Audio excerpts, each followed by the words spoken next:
Yeah, spinning. Shalom, shalom, shalom. This is your Akazaki Yahoo, and I start this broadcast as I would start any broadcast by first of all giving all praises, honor, and great esteem unto the Most High Power, Yahuwah, Bahashem, Yahushua HaMashiach, and to the 12 tribes of Israel who were scattered to the four corners of the earth. I say shalom wa baruki, that is peace and blessings. And I cannot wait to the day that the Most High brings us back together, and we are once again 12 tribes, one family, one nation under the Most High Power, under one covenant. Hallelujah. Hallelujah. I'm joined this evening by my most esteemed Akinanaya. Shalom, Aki. Hey, shalom, shalom, Aki. Shalom, shalom, Yasharal. Call halal Yahweh. Bahashem, Yahweh Shah, Hamashiach, Barakatah. All right, all praises to Yahweh in the name of his beloved son, Yahweh Shah, the Messiah. Bless you. Hallelujah. We are back again for another quick video review. We're going to make this one quick. It's been a long week, and we about to get some crash before the Sabbath come in the morning. So we're going to jump right into it. And this first video brought to us by our brothers over at Black Journals. Shout out to Black Journals. We did send them a request for some additional information, videos, and most are willing they'll get those together. This is 25 shocking facts about slavery not taught in schools. So prepare to have your wigs blown off, because this is going to shatter a lot of the stuff that you thought that you had in your mind. So let's get to it and through it.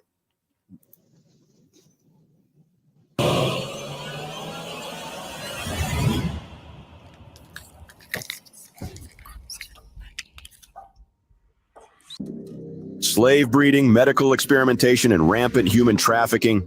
Such inhumane practices spanned for centuries, not just in the Americas, but through various countries all around the world. Slavery is a sin that some want to forget, and a truth that we must refuse to let die. It is a chapter in human history full of immense suffering and injustice. All right, let's pause right there real quick here. Now, I agree, slavery can be egregious. And what happened to our people was unreal.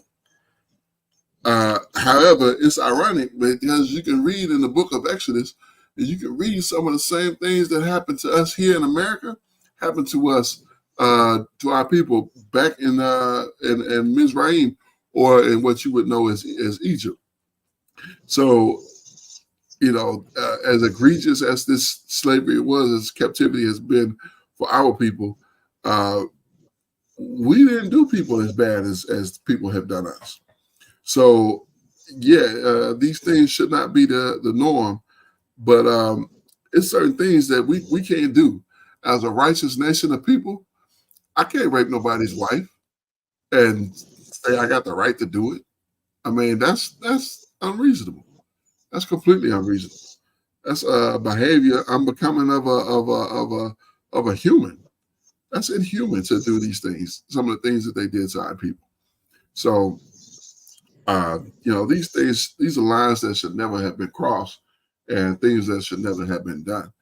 I don't even know if the sub-Saharan slave trade, I'm sure they did, but our people were wildly mistreated there as well. I mean, horrible things. Not to mention what happened to the Bantus. We've covered some of those. I mean, they were, just horrible things. So, but let's continue. Let's continue here. These stories have been buried within time and hidden beneath tales of progress. But we must dig into these stories so we may reflect on them, as one must remember the mistakes of history so such may never be repeated. That said, let us sail into this journey of remembrance and commemoration for all of our brothers and sisters who suffered through the harsh eras of slavery. That said, let's open our hearts to remember. Okay, one last thing. I'm going to say this and I'm going to shut up. Now, he said those things should be remembered so they're never repeated. I agree with that. These things should never be repeated against our people. Our people have suffered more than enough, and we should never have to suffer in these manners again. But there's a bill on the table that has not been paid, and that bill is due, and that bill is going to have to be paid. And Hamashiach is going to get a lot of it in blood, number one, and then the rest of it is going to come with the 1,000-year reign of Hamashiach, when the people are put into subjection under the Israelites. So I'm going to leave that there, and we're going to continue this video. Remembrance as we take a look at 25 historical facts about slavery that are certainly haunting. Give this video a like to show your support, and subscribe so you can always be part of our insightful discussions. With that, let's begin. Number 1. Slave breeding. A horrifying practice that came shortly after the abolition of the Atlantic slave trade. And yes, it is as terrible as it sounds. Because slave owners could no longer import slaves from Africa, these people, with their greed and cruelty, devised slave breeding as a new, abhorrent practice to increase their workforce and profits. Simply put, slave breeding was the systematic forcing of slaves to have children to increase the wealth of their owners. Slave owners would select enslaved men and women for breeding based on perceived desirable traits, such as physical strength or perceived fertility, and would sometimes offer rewards for enslaved women who bore many children or punish those who resisted. This abhorrent practice not only violated the basic human rights of enslaved people, but also tore families apart. Children born into slavery were often separated from their mothers at a young age, sold, or put to work. Number 2. Medical experimentation.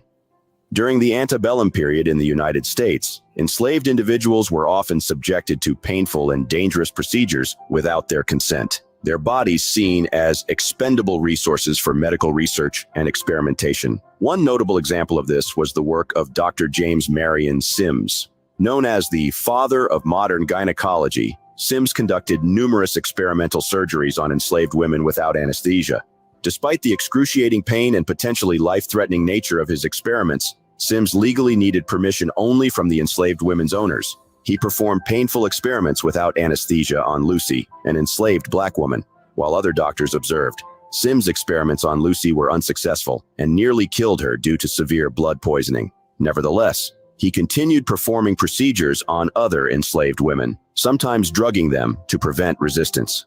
Sims subjected Anarcha, an enslaved teenager, to at least 13 operations without anesthesia, before he developed a repair technique considered safe to attempt on white patients.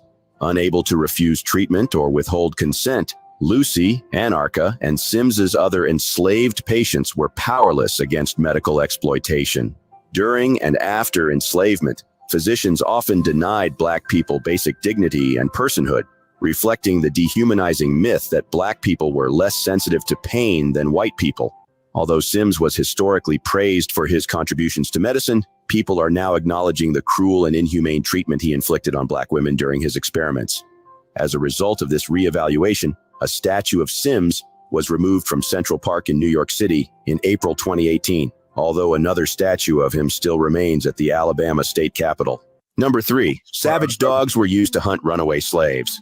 Escaped slaves presented a challenge for slaveholders, as they were difficult to track and potentially dangerous to apprehend. In response, plantation owners developed a terrifying solution, breeding vicious dogs specifically for the purpose of hunting down runaways. These dogs are often a mix of powerful breeds like bloodhounds and bulldogs. They were trained to track, attack, and capture escaped slaves with aggression.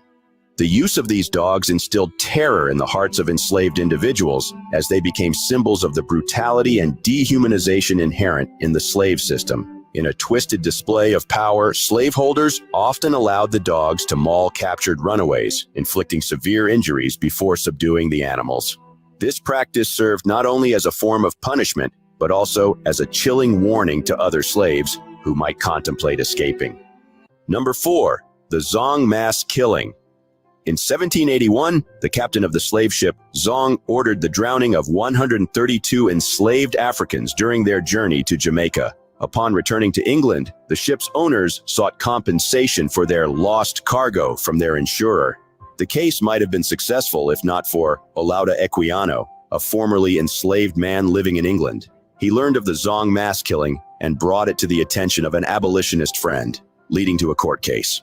Initially, the court ruled in favor of the ship owners, likening the enslaved Africans to animals that could be killed for the ship's safety. However, the insurance company appealed, and in the retrial, the court recognized the enslaved Africans as people, not property. Number 5, a black man owned slaves. In the 17th century, a black man named Anthony Johnson was brought to Virginia as an indentured servant. Indentured servitude is a type of labor arrangement where a person agrees to work for free for a set period of time in exchange for something like debt repayment or travel expenses. After Anthony had finished his indentured servitude, he eventually gained his freedom and acquired land and servants, even legally owning a black man named John Kazor for life. This has been used by some to argue that slavery was not rooted in racism, but rather economics, as a black man was also a slave owner. However, this story is quite misleading. The first documented case of a lifetime enslavement in the colonies was that of John Punch, a black man sentenced to lifetime servitude for attempting to escape his indenture in 1640. His white companions who escaped with him received only additional years on their indenture. Doesn't this show the early unequal treatment for black individuals? His descendants were ultimately dispossessed of their land and likely lost their freedom due to increasing anti-black racism in the colony. While Johnson's story is unique, it is often misused to downplay the role of racism in American slavery. Number 6, slaves were branded like cattle. Branding enslaved people was a brutal practice used by slave owners throughout history, including in the American colonies. Branding was not only a way to mark property, but also a form of punishment and dehumanization. The practice dates back to ancient times and was used extensively during the transatlantic slave trade. Abolitionists highlighted the brutality of branding to expose the inhumanity of slavery. Different methods were employed, with heated irons being the most common, but acid and gunpowder were also used in some cases. Branding left lasting physical and psychological scars on enslaved individuals, a constant reminder of their dehumanization. As such, some individuals attempted to alter or remove their brands as a form of resistance and defiance. Number 7, African sold slaves. The Atlantic slave trade involved the active participation of African rulers and traders who sold fellow Africans, often prisoners of war, to European slave ships. This exchange was not one-sided, as African leaders received valuable European goods, particularly weapons, in return for slaves. These weapons facilitated further conquests, leading to a cycle of warfare and enslavement within Africa. Contrary to popular belief, the initial trade between Europeans and Africans did not involve slaves. African rulers initially traded ivory and gold for European goods. However, the demand for slave labor in the Americas led to a shift in this trade, with enslaved Africans becoming a significant commodity in the exchange. This contributed to the devastating impact of the slave trade on African societies, fueling conflict and instability for centuries. Number 8, free black individuals were abducted and sold back into slavery. The Underground Railroad, a network of safe houses aiding enslaved people in their escape to freedom, emerged before the Civil War. However, a counter-network known as the Reverse Underground Railroad arose in response. This system involved kidnapping runaway slaves and free black individuals in the North, transporting them to the South, and selling them back into slavery. These kidnapped free blacks faced immense challenges in proving their freedom due to biased court systems that often dismissed their documentation as forged. Additionally, laws prohibiting blacks from testifying against whites in court further hampered their ability to defend themselves. The Reverse Underground Railroad is one of the persistent threats of re-enslavement faced by black individuals, even in supposedly free states, and the systemic racism embedded within the legal system. Number 9, 25-year-old men were the best slaves. Slaveholders, driven by the pursuit of profit, provided enslaved individuals with only the bare minimum for survival, forcing them to toil from dawn till dusk.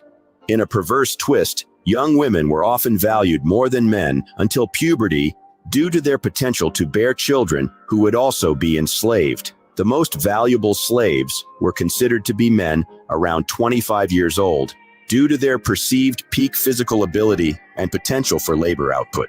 This callous disregard for human life and the reduction of individuals to mere commodities proves the dehumanizing nature of slavery.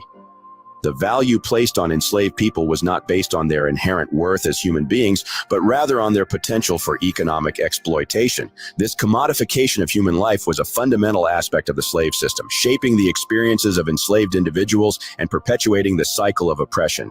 Number 10, slave owners used a different kind of Bible just to justify slavery. In an attempt to indoctrinate enslaved people into Christianity while maintaining control, slaveholders in the British West Indies created a heavily edited version of the Bible known as the Slave Bible. This version excluded passages that could potentially inspire rebellion, such as the Israelites' exodus from Egypt, and emphasized stories that seemed to normalize slavery, like the tale of Joseph's enslavement.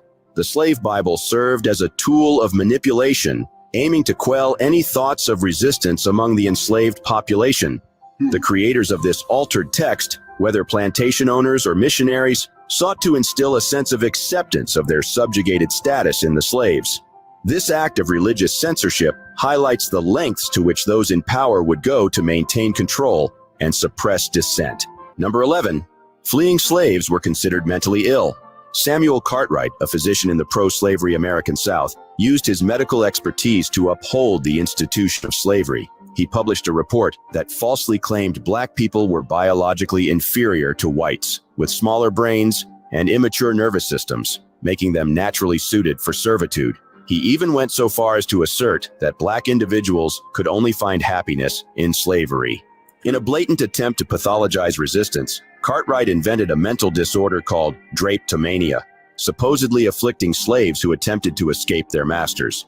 He prescribed inhumane treatments for this fake condition, including whippings and amputations. Number 12. Slaves' laziness was also considered a mental disorder.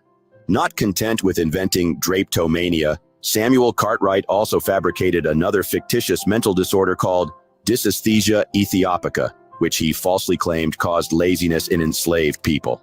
According to Cartwright, this condition stemmed from decreased skin sensitivity, leading to sluggishness and a perceived lack of effort. Cartwright paradoxically asserted that this illness was more prevalent in free black individuals due to a supposed lack of care from masters. His proposed cure involved washing the affected skin, applying oil, and forcing the person to work under the sun, after which he believed they would be thankful. Number 13, black people were arrested for being unemployed. The abolition of slavery after the Civil War caused economic instability in the South, where the economy heavily relied on slave labor.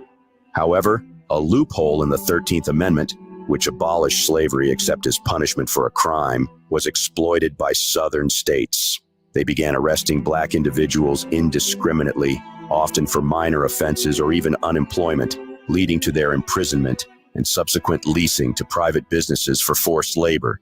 This convict leasing system effectively replaced slavery, subjecting over 200,000 black people to brutal working conditions and inhumane treatment. The leased convicts were forced to perform dangerous tasks under harsh conditions, enduring whippings and chains. In other words, black people were arrested for doing nothing. Number 14, the continuation of the illegal slave trade.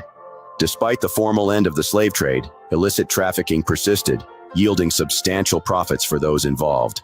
During the 19th century, an estimated 1.65 million enslaved Africans were transported across the Atlantic, frequently on American vessels, revealing the continued involvement of governments and corporations in this abhorrent trade. The illegal slave trade had a devastating impact on African societies, leading to increased violence, instability, and economic disruption. The capture and forced migration of millions of people disrupted communities, fueled conflicts, and hindered the development of local economies. Number 15. Slave quarters were horrible. Slave quarters were the housing provided to enslaved people on plantations and farms during the era of slavery in the United States. These dwellings varied greatly depending on location, time period, and the slave owner's wealth. The most common type was the one-room cabin, often made of wood or logs with dirt floors and minimal amenities. Some enslaved people lived in larger structures divided into units, while others inhabited converted outbuildings. Overcrowding, poor construction, and lack of basic sanitation were common, leading to unsanitary conditions and the spread of disease. Enslaved people suffered from a range of health problems and psychological trauma due to these harsh living conditions. The lack of privacy and autonomy further exacerbated their plight. Number 16. Slave codes. These were laws that treated enslaved people as property rather than human beings. The laws aimed to protect slave owners from potential uprisings or violence by limiting the rights and freedoms of enslaved individuals. This included controlling their movement, assembly, education, and family life. Back then, the threat of slave rebellions was a constant concern for slave owners, leading to the enactment of harsher and more restrictive slave codes over time. These laws not only regulated the behavior of enslaved people, but also defined their legal status based on race. Any person with African ancestry, regardless of their free or enslaved status, was considered black under these codes. Additionally, the status of a child followed that of the mother, meaning that if a mother was enslaved, her child would be as well, even if the father was free. The specific provisions of slave codes varied across colonies and states, but they all shared the common goal of maintaining the institution of slavery and the racial hierarchy it relied on. These codes ultimately stripped enslaved people of their basic human rights and subjected them to a life of oppression and exploitation. Now that's ironic, because how is it that it will follow the mother instead of the father? Because they would rape your women and and they would put their own children out as slaves. So that tell you what the mindset of these people were. Right. The mindset of these people were utterly wicked. Like, how can I send my son to slavery? Right. You know, that's crazy. That's absolutely crazy. Less than human, Yeah, absolutely. Like, I put my seed in this woman, and because I think lower this woman, now my seed don't matter anymore.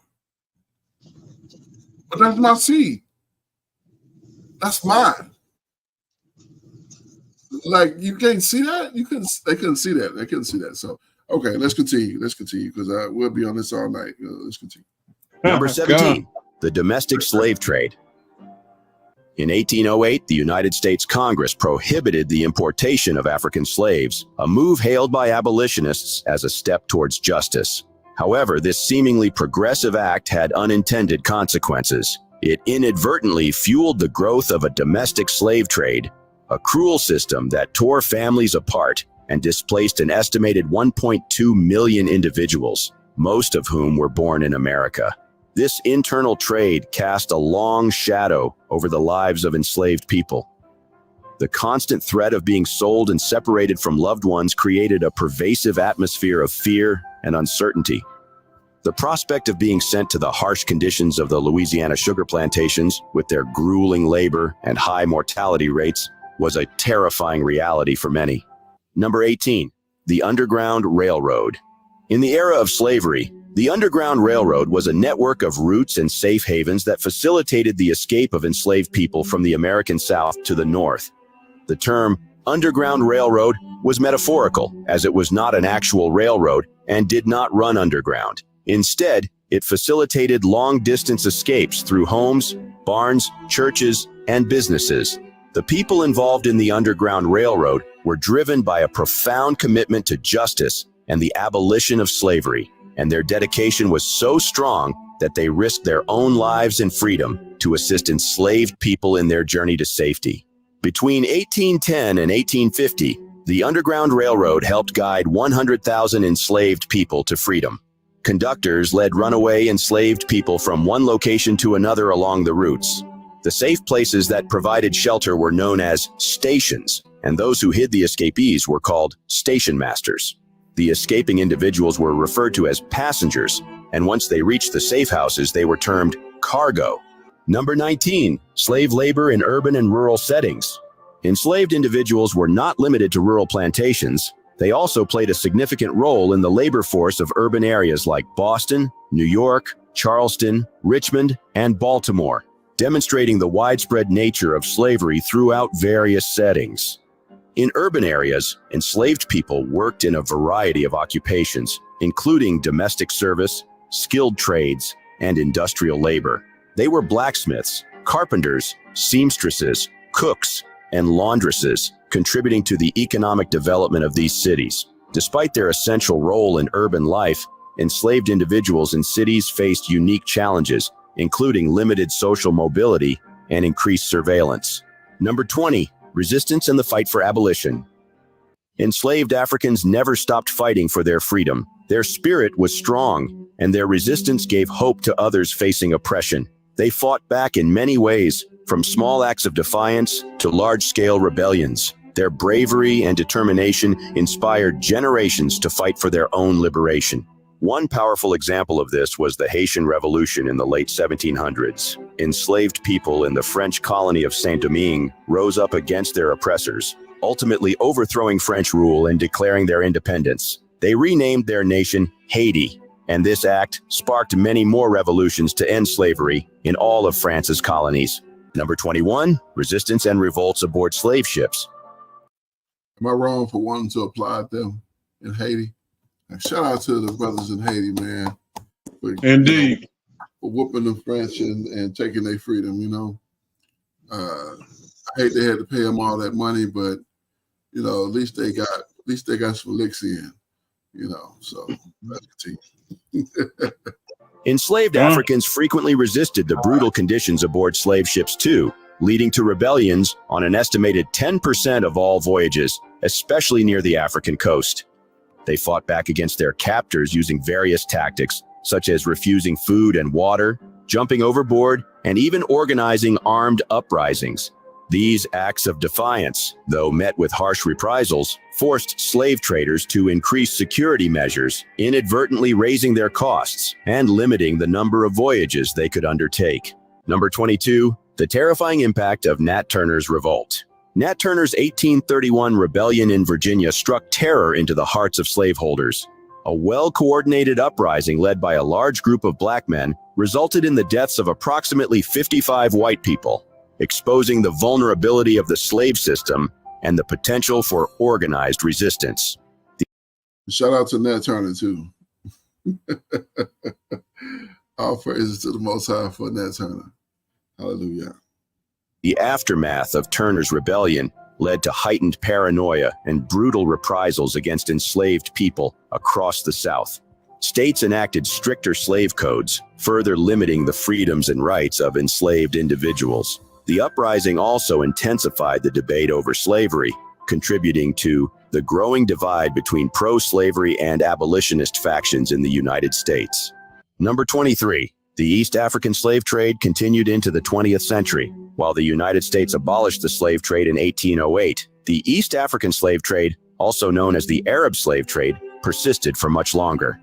Throughout the Indian Ocean region, slavery was considered morally and legally acceptable, regardless of the religious beliefs of those involved.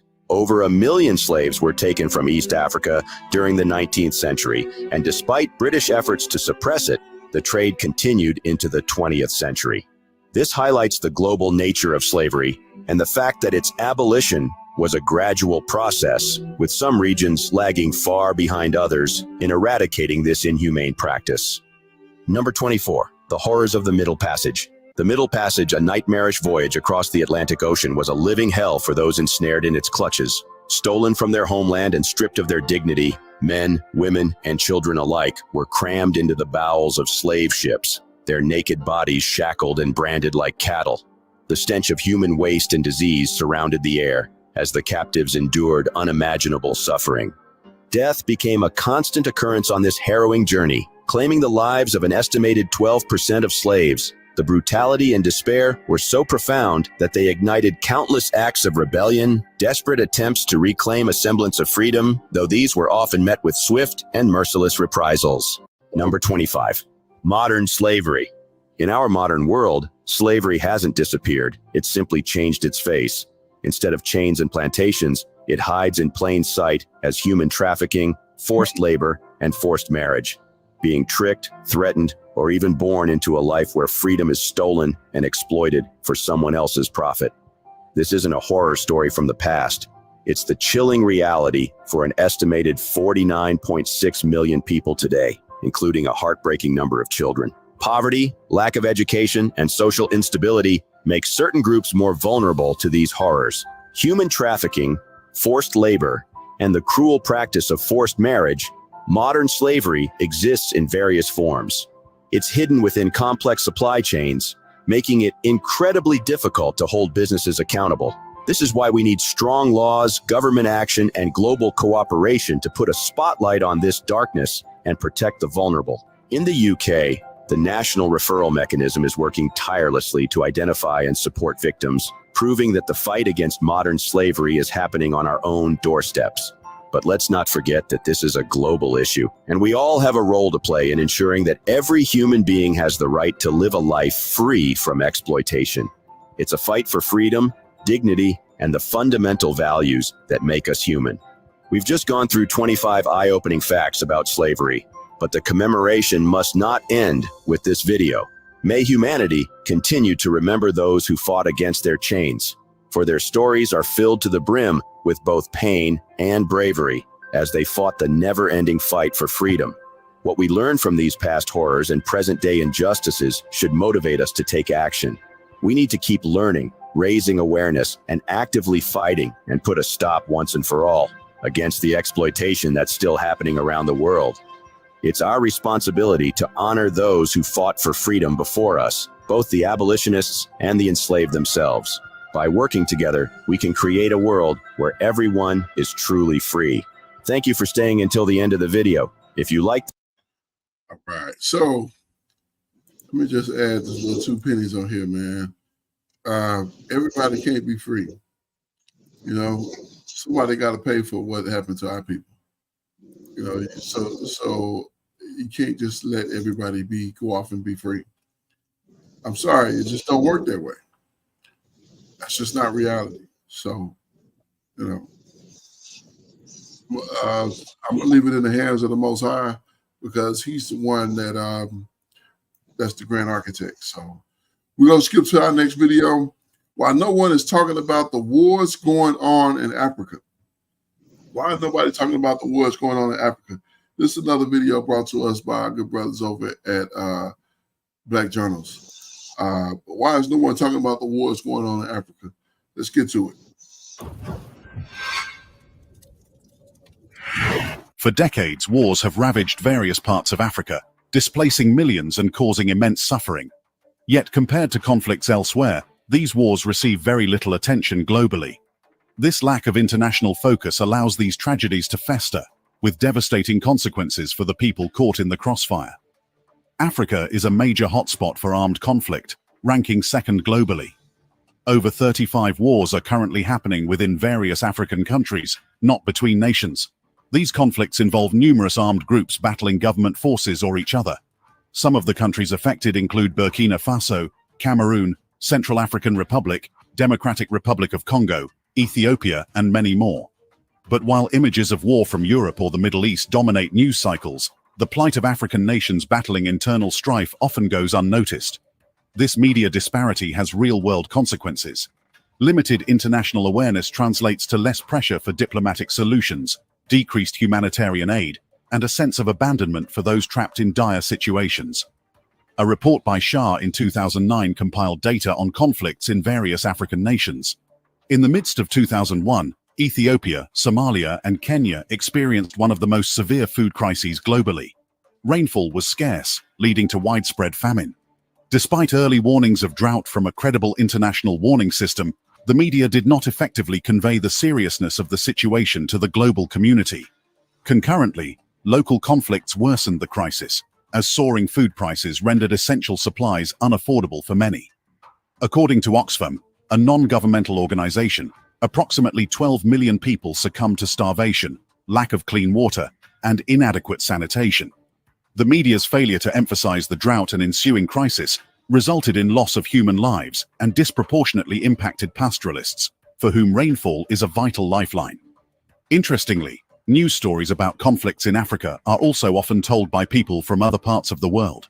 These reporters may have good intentions, but they might not fully grasp the cultural and historical background of the situation, leading to incomplete or inaccurate accounts. When we only hear from outsiders, it can reinforce harmful stereotypes and oversimplify complex problems. The unique details, the voices of local people, and the deeper reasons behind the conflict get lost. What we often see is a focus on violence, without much exploration of why it's happening or how communities are coping. African journalists and experts have a much better understanding of these conflicts. They know the history, the politics, and the people involved in a way that outsiders don't. Their perspectives are important for getting the full story, preventing harmful stereotypes, and explaining the complicated issues.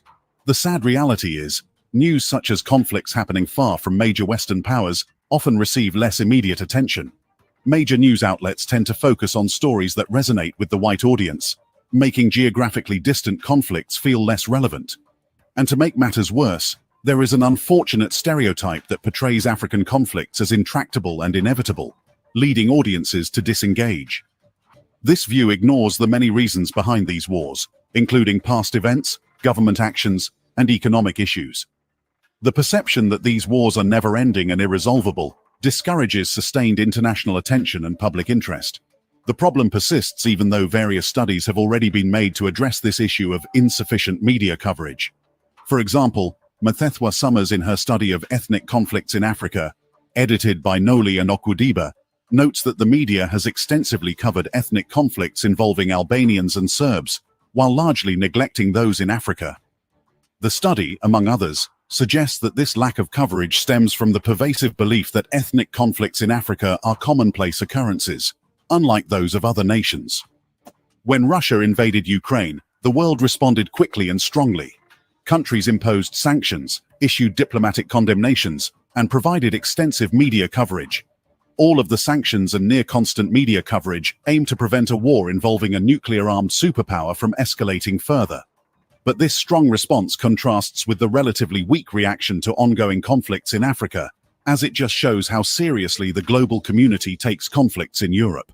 From an African perspective, this reaction is both understandable and frustrating. While the response to Ukraine is justified, it also exposes a troubling double standard.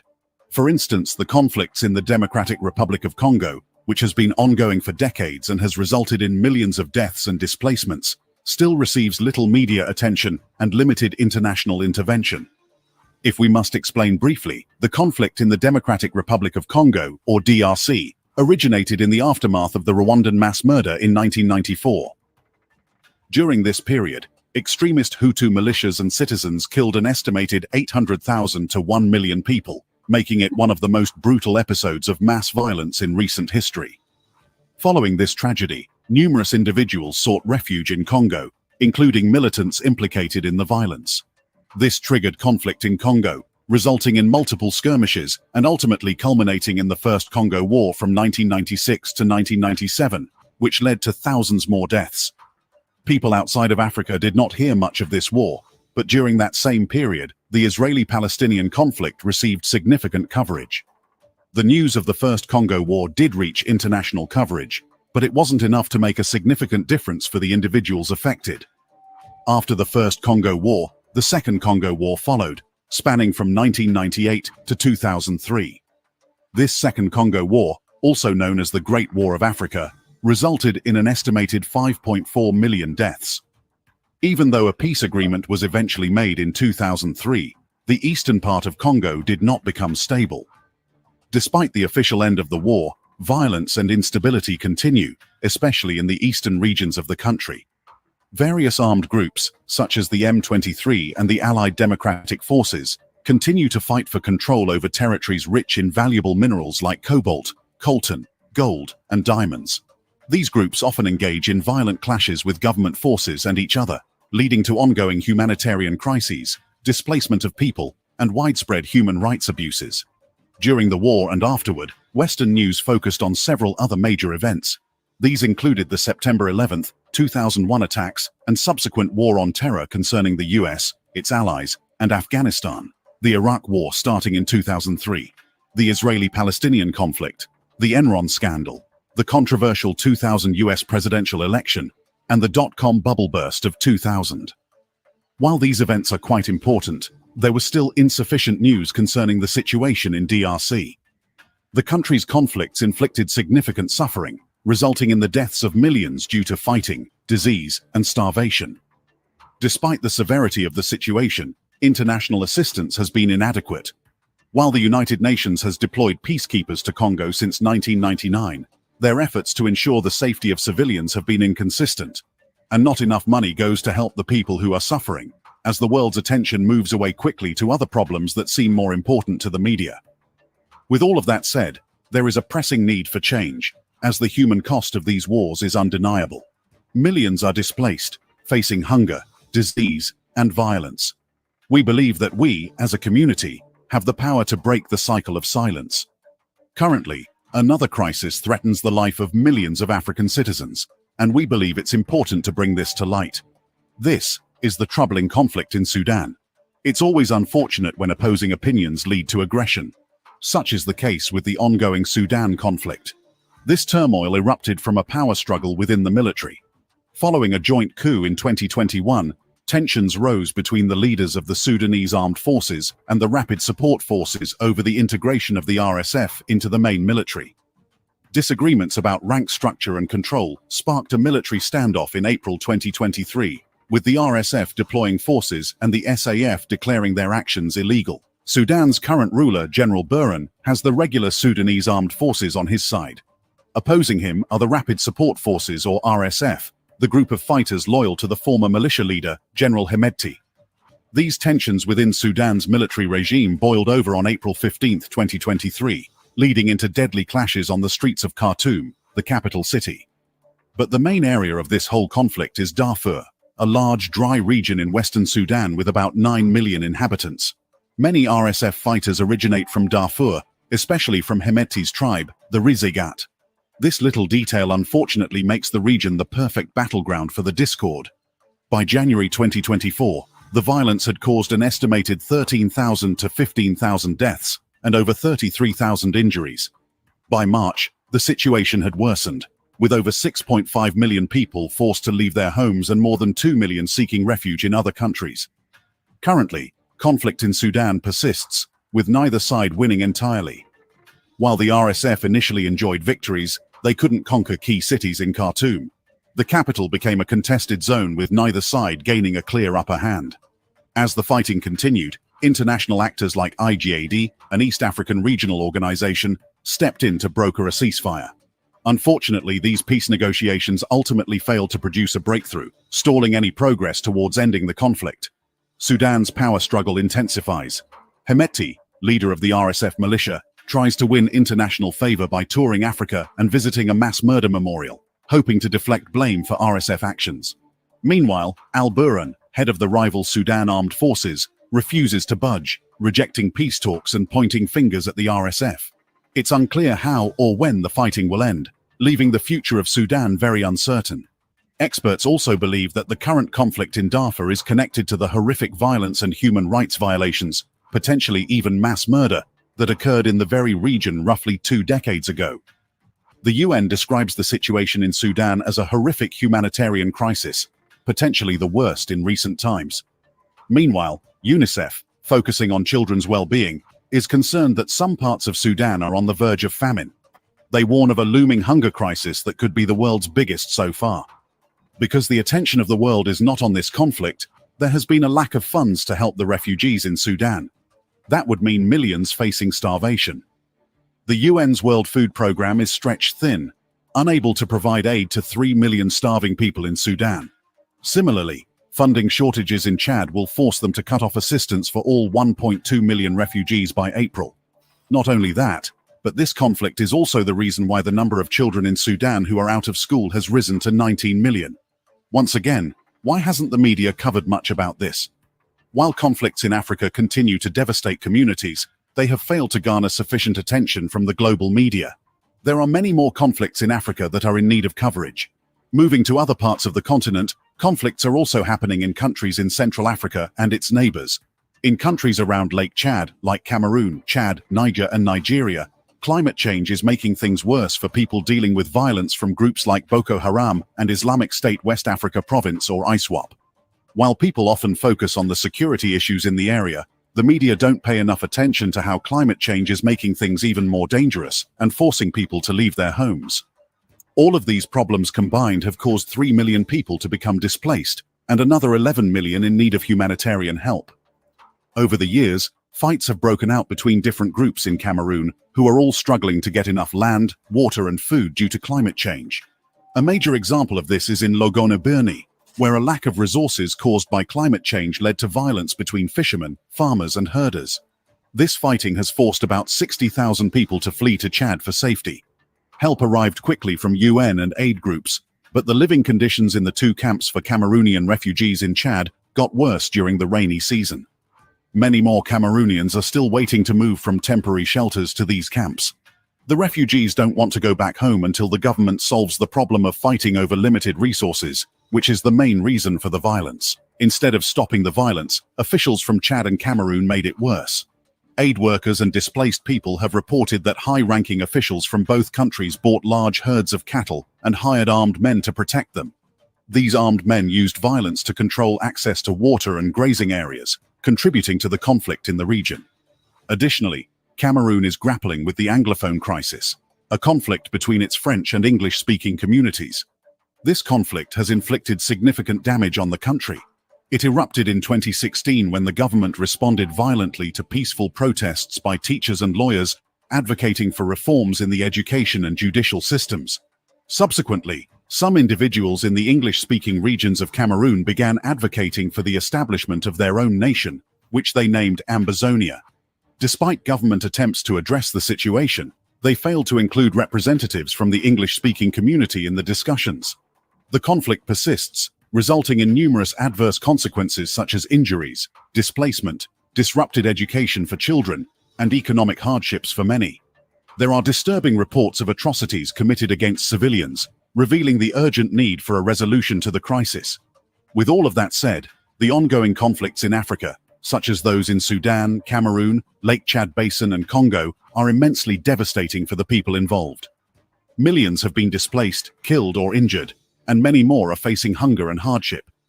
Yet these crises receive far less global attention than conflicts in other regions, such as the war in Ukraine. We want to emphasize that the lack of attention has real consequences.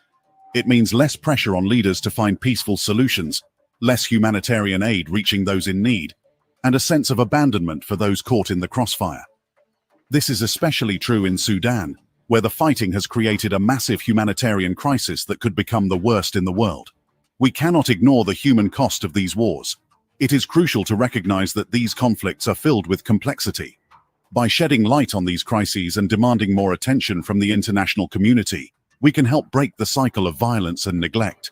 We must ensure that the people of Africa are not forgotten and that their suffering is not ignored. We are hoping that if you are watching this, you are safe and sound. Thank you for staying until the end of the video.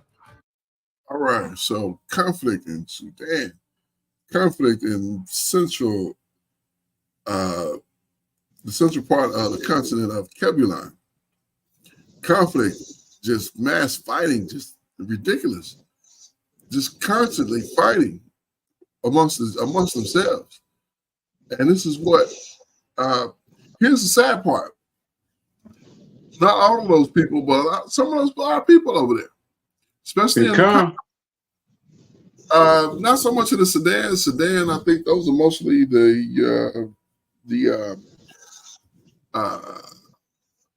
what you would call the Egyptians, because they drove the Egyptians out, and so they had to go to somewhere else. So they ended up, a lot of them in Sudan. So a lot of those are involved in those conflicts. And if you're familiar with the scriptures, the Philistines were actually Mizrahites or Egyptians. Mm-hmm. So those were, so you'll probably have some of those. Remember Goliath, the Philistine, before Dawid took his head, he was about 9 feet tall. And some of those Mizrahites over there are very tall, very, very tall in Sudan. So that has continued through the years, through the centuries, through the captivities, through our captivities. So these are the things that we're dealing with over on the continent of Kebulon. And our people are lost and displaced in the Congo. Congo needs to be stabilized. Congo needs leadership. Congo needs a king. And somebody that's going to come in and take control and give control to the Bantu people, because that's really what needs to happen. The Bantus need to be cared for, and they need a brother from among them to raise up and put things in order. Fight against these other people and bring peace to the land of Congo and the Bantu people in Congo. So I'm gonna leave that there. Man, interesting stuff. You know, both of these videos very interesting.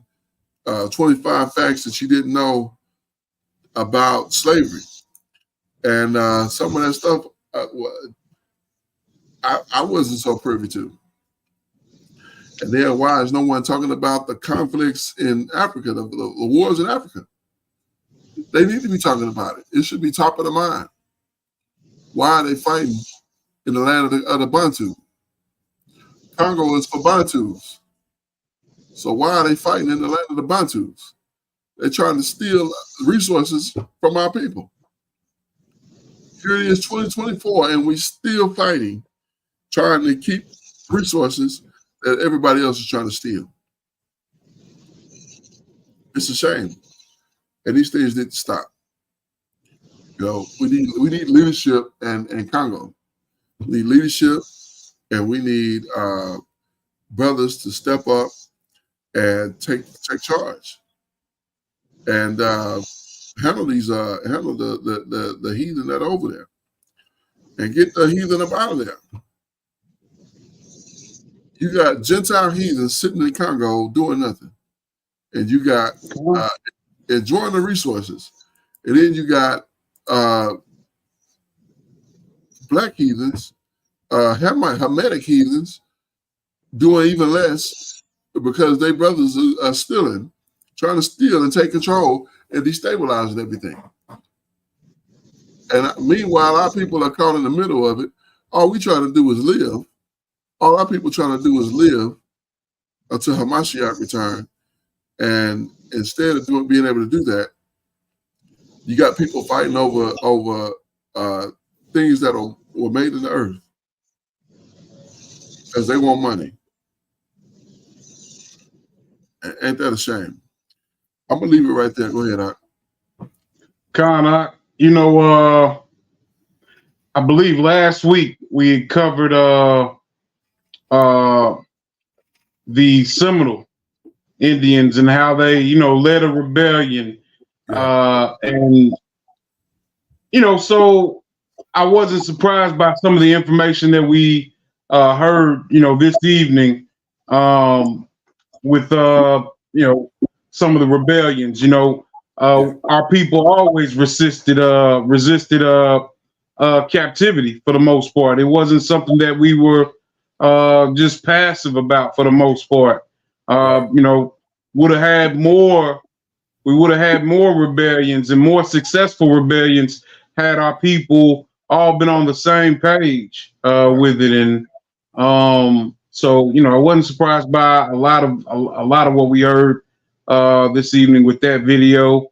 You know, the second video, it's upsetting, but it's also eyebrow raising because, again, we know that a lot of people over there in the Congo are Yasharal.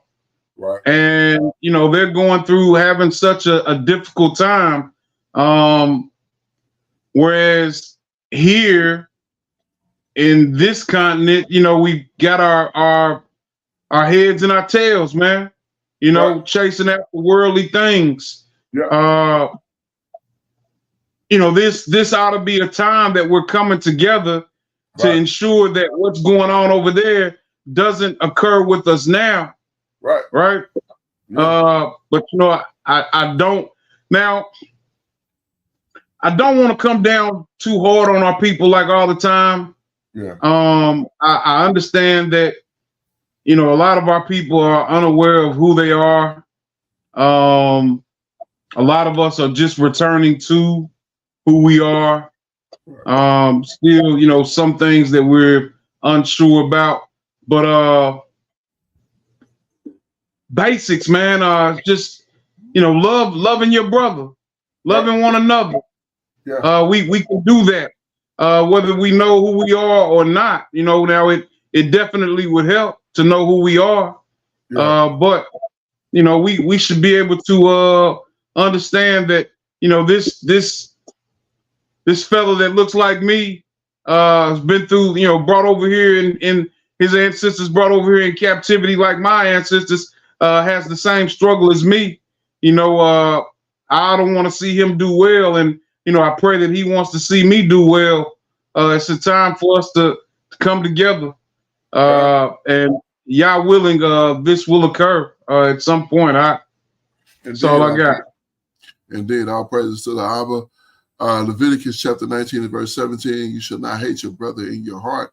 You shall in any wise rebuke your neighbor and not suffer sin upon him. You should not avenge nor bear any grudge against the children of your own people. You shall in any wise rebuke, I think I'm messing that up, rebuke your neighbor. I am Yahuwah. That's exactly what should happen. I might have messed that last part up. But I know that the Most High gave his signature on the bottom of that because that's how important that is for our people. And that's how important that is for us. So, yeah, in Congo, our people need to be uniting and battling against these evildoers and protecting ourselves. The men need to be protecting the women and the children and keeping everything in order and getting those heathens up out of there. That's what needs to happen. And that's the only thing that's going to get our people to safety. So we got to be cognizant of these things. And we got to quit putting on these false shows for these people outside of our people. We all we got. Indeed, and that's until we realize that we're gonna continue to have these problems. We all we got. We all we got. So it's time for us to get our head out our rear end and start getting back to back and ready to fight our adversaries, because they don't have a problem with fighting us. They don't have a problem with taking it from us. We got to get comfortable with being uncomfortable. And uncomfortable might mean you got to take a sword and chop the head of your enemy off. And that's just the reality. So that's it, man. I'm going to go ahead and close it off here. All praises to the Most High Power, Yahuwah Bahashem, Yahushua HaMashiach. We're going to close out with the book of Ecclesiastes, chapter number 12 and verse number 13. Let us hear the conclusion of the whole matter. Fear the Most High and keep his commandments, for this is the whole duty of man. I would be remiss if I didn't tell you that the reason that we're in these situations, that we scattered, and we got us in the diaspora, you got other of our people over there, you got other of our people over here. We all dealing with heartache and pain and brokenness and turmoil and bad situations. It's because we went against our power. That's why it's so important for us to understand in the conclusion of the whole matter, we are to fear the Most High and keep his commandments. At the end of the day, when it is all said and done, all the dust is settled and all the smoke is cleared, we will be judged on whether we have feared the Most High and kept his commandments. Why? Because this is the entire reason that we were made. I am your Akazaki Yahu, joined by my most esteemed Kenaniah, giving all praises, honor, and great esteem unto the Most High Power, Yahuwah Bahashem, Yahushua HaMashiach, and to the 12 tribes of Israel who are scattered to the four quarters of the earth. I say, Shalom Wabarukim, that is peace and blessings. And I cannot wait till the day that the Most High brings us back together and we are once again 12 tribes, one family, one nation, under the Most High Power, under one covenant, and back in our own land without the heart of stone, but instead with the heart of flesh, as Mashiach had promised us. Until that day, shalom, family. Shalom, shalom, Mr. Pakai. All praises to the Father. Hallelujah.